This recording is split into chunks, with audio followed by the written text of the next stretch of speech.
lâche les fauves. Allez, let's go. Ils sont ça. Allez, viens, Romain. C'est mon pote, ça. Ça, c'est juste. Là. Hop là. Allez. Hop. Et donc ça, c'est sa frangine. D'accord. Oui, déjà l'autre jour. Elle a la queue entre les pattes, la pauvre. Bon alors David, Et bonjour Olivier. c'est quoi la Canirando? Eh bien la Canirando, effectivement, comme tu peux le voir, donc c'est une activité donc, qui est avec des chiens de traîneau, en l'occurrence des huskies là. Et l'idée c'est d'être attelé directement, raccordé aux chiens directement. Donc eux ils ont leur harnais et puis les personnes sont équipées d'une ceinture de Canirando et une laisse qui est tirable, qui est élastique de manière à ce que ça donne pas d'à-coup pour et le chien et les personnes. Et l'idée c'est de partager un moment avec un binôme entre la personne et le chien, donc du coup, et la personne se fait tracter, du coup, tirée par la personne. Donc c'est un travail d'équipe parce qu'on se fait pas traîner, mais tracter. Donc c'est un binôme. C'est quoi comme chien? Ils sont parents, j'entendais tout à l'heure. Oui, tout à l'heure. Alors Juju et Paris sont frères et sœurs effectivement, et donc ce sont des huskies de Sibérie. Donc voilà, qui est une race qui est millénaire parce que c'est une race qui a environ 6 à 7 000 ans. Donc voilà. Du fait que ce soit une vieille race, c'est s'est habitué à ce genre d'activité? Alors c'est pour cette activité, pour surtout le traîneau, hein, la Canirando, bien Canibalade bien plus tard, mais c'est surtout effectivement c'est des chiens d'attelage hein, qui ont été créés par l'homme pour cela. Hein. C'est des chiens qui ont été créés pour leur endurance, pour leur performance et leur résistance au froid, et qui ont un sous-poil qui leur permet aussi de se thermoréguler à des températures de moins 40 plus 30. Donc c'est la nature. Bon, allez, on va suivre tout ça. Allez, super, c'est parti. Allez, on va équiper tout le monde de son... Viens là, Bobo.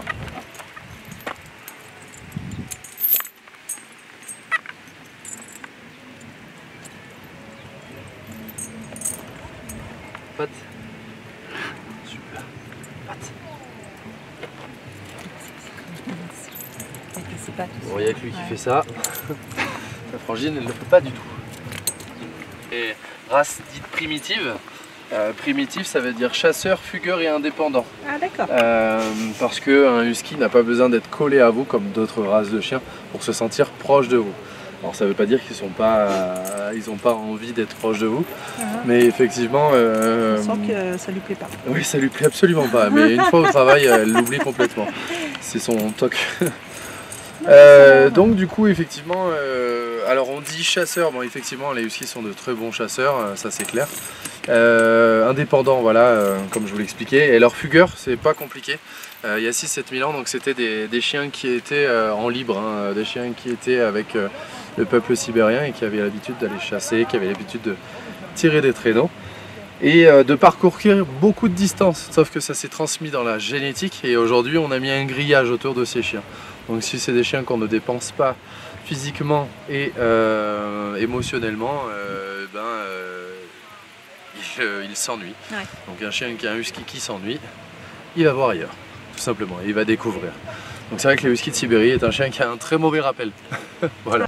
Surtout pour les adultes et pour les petits, mais pour tout le monde. Demander au maître si on peut approcher. Effectivement, exactement. Donc on va demander toujours au maître l'autorisation, un peu ce que le chien, il faut le prendre en considération. Il a son caractère et sa personnalité. D'accord. Et la plupart du temps, dans la plupart des accidents, on ne le prend pas en considération. D'accord. Donc résultat des courses, quand on demande l'autorisation, ça nous permet de voir justement et de savoir si le chien est ok, parce que son maître connaît son chien, donc on arrive en toute sécurité. Effectivement, comme tu le disais, on va toujours arriver de face au chien, jamais de dos, d'accord, pour pas le surprendre. Et effectivement, on va tendre la main paume vers le ciel. Tu joues le juju? Non, tu joues pas le jeu. Ok. Donc du coup, on va tendre la main paume vers le ciel, d'accord, mais jamais en lui mettant la main dans la truffe, de manière à ce qu'il ait le choix de venir ou de reculer. Un chien qui recule, on le laisse tranquille, d'accord. On respecte le fait qu'il ait le droit d'avoir envie ou non. Ouais.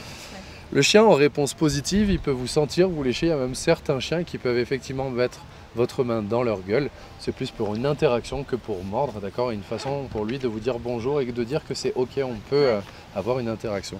Et effectivement, comme tu l'as dit, on va venir ici en dessous caresser.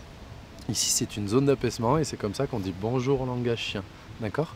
C'est un langage international. Ah, moi, Juju. Et ensuite, seulement ensuite, là, on viendra caresser le dessus de la tête et le dos. On a tendance à dire qu'on met pas la main sur le dessus de la tête parce que c'est de la domination. C'est absolument pas le cas. Le fiche s'en fout complètement. Le chien s'en fiche. C'est surtout parce que les oreilles, c'est très sensible. Voilà. Donc, en faisant une étape de caresse, ça permet d'approcher sur le chien sans problème. D'accord?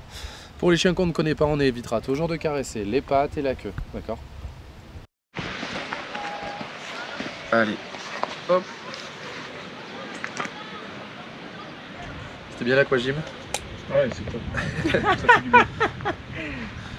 T'étais entouré de jeunes femmes, j'ai ouï dire. Oui, oui. Ah, tout se sait. Oui. Tu m'as pas tout dit? Fais attention, il y a ma femme qui est là. Les jeunes femmes en question sont venues après.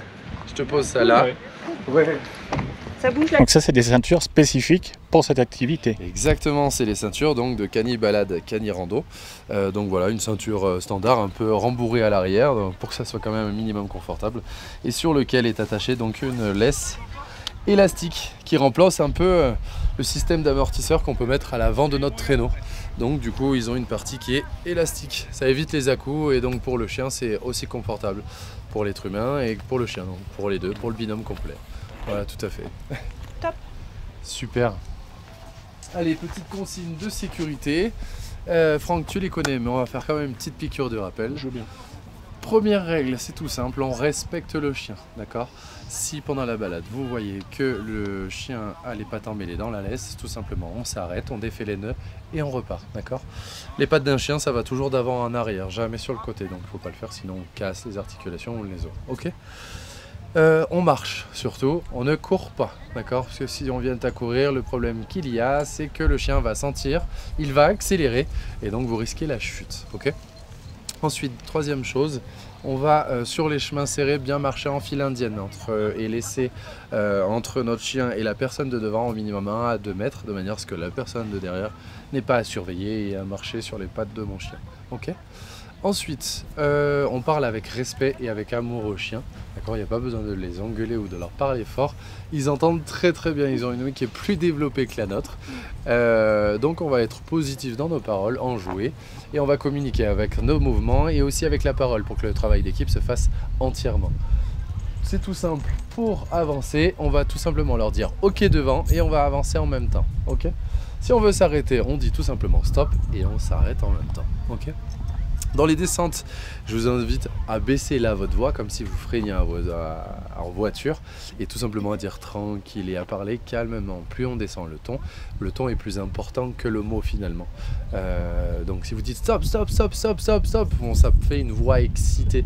Alors que si on dit tranquille, tranquille, que ça rabaisse, ça freine un peu plus le chien. D'accord ? Dans les descentes, on fléchit bien. D'accord, hein Franck? Oui, c'est bon, elles sont musclées. Bien, oui. Ouais, ça va, tout va bien. On fléchit bien sur les cuisses, d'accord, de manière à ce que ce soit nos jambes qui amortissent et pas notre dos. Le talon d'abord.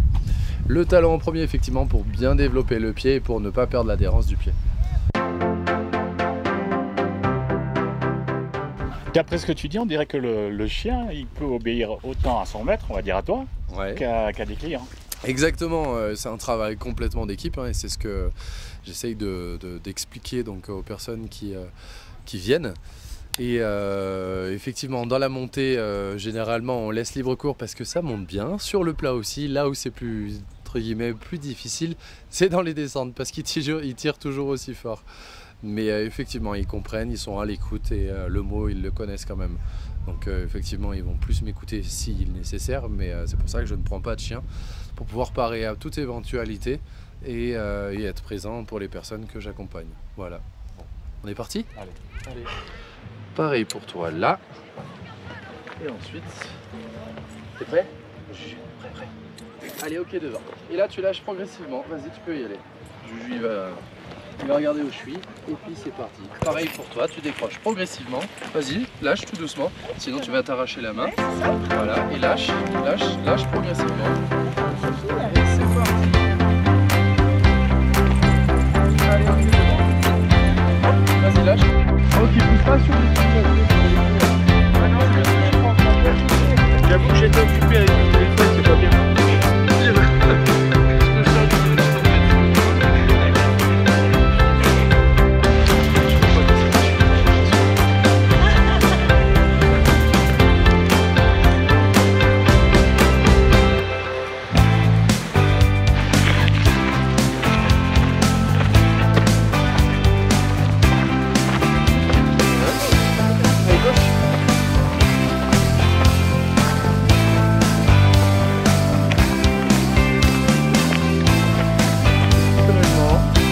Voilà, porte-toi en arrière, le plus en arrière possible, voilà.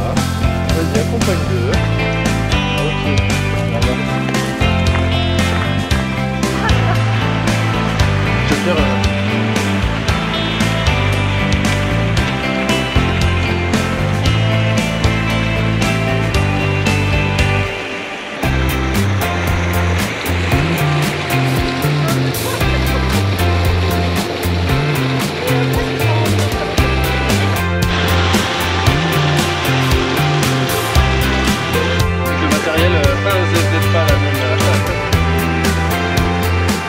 Donc là, Juju, on va dire, il est plus habitué à des températures plus basses, donc il se rafraîchit un peu. Ouais, exactement. Bah, alors de manière naturelle, hein, les huskies préfèrent quand même la fraîcheur à la chaleur, même s'ils ont une belle capacité d'adaptation. Mais effectivement, Juju, lui, il a compris comment on rafraîchissait son corps.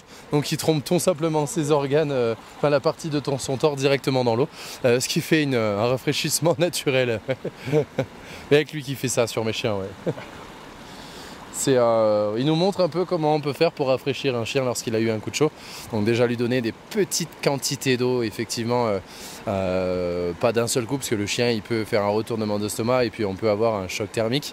Et effectivement prendre une serviette humide qu'on a trempée sous l'eau, qu'on sort un peu, mettre effectivement directement sur le torse pour rafraîchir progressivement la température. Donc lui il le fait voilà, comme ça. Instinctivement. Instinctivement, c'est ça, ouais.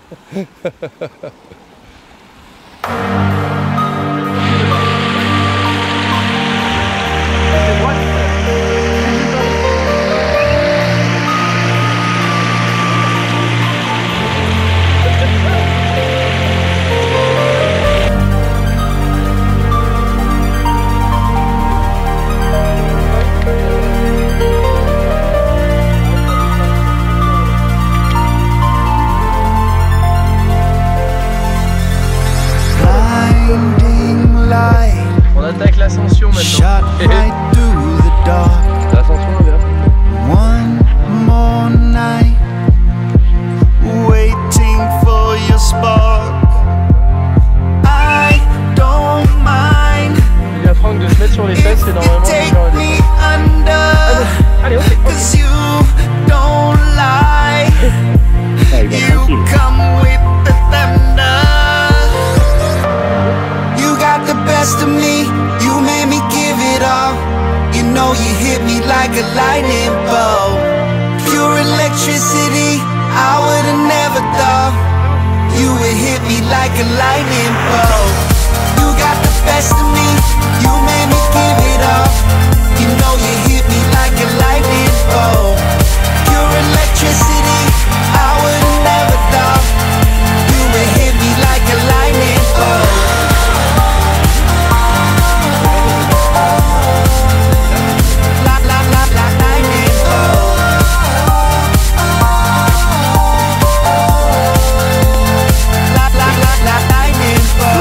Flashing bright, hot right from the start. Hold on tight, no breaking apart. Tu veux qu'on s'arrête? I don't mind if we shed tomorrow, 'cause you don't lie. Alors Franck, j'ai entendu que c'était pas la première fois que vous le faisiez. Non, exactement. Je l'ai fait il y a quelques jours. Donc c'était une deuxième expérience. C'était très intéressant.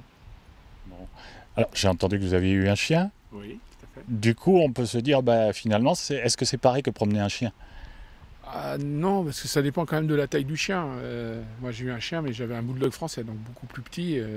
Rien à voir avec l'expérience que je viens de vivre. Donc non, c'est très différent. Là, qu'est-ce qui vous a plu dans la balade? Alors ce qui m'a plu, c'est le contexte de la nature. Parce qu'on a vraiment été dans un paysage de rêve. Et puis c'est aussi d'être accompagné par le chien, avec des petits moments de frayeur. Mais voilà, David était là pour assurer la sécurité. Merci. On va voir David maintenant. Alors, tout à l'heure on disait, là c'est des adultes. Ouais. C'est accessible aussi à des enfants. Oui, exactement, hein, tout à fait. Donc le public, ça va être une tranche d'âge de 6 à 12 ans. Et puis pour les enfants de moins de 12 ans, hein, c'est pas compliqué, on les met en sécurité, donc ils vont être attelés sur le même chien avec un adulte, avec un parent, de manière à ce que l'adulte puisse le mettre en sécurité et prendre en charge le plus de traction possible. Donc je leur donne les outils pour que tout se passe et se déroule sans problème. Comment ça se passe si on veut faire cette activité? Eh bien, c'est pas compliqué. Vous pouvez donc retrouver le numéro du Traîneau des Loups Blancs soit sur internet, soit sur le site de l'Office de tourisme. Vous avez sur Île Isola 2000 donc une office de tourisme qui est toujours présente, et donc du coup demandez donc les flyers ou les renseignements, et donc du coup pour la réservation vous appelez directement.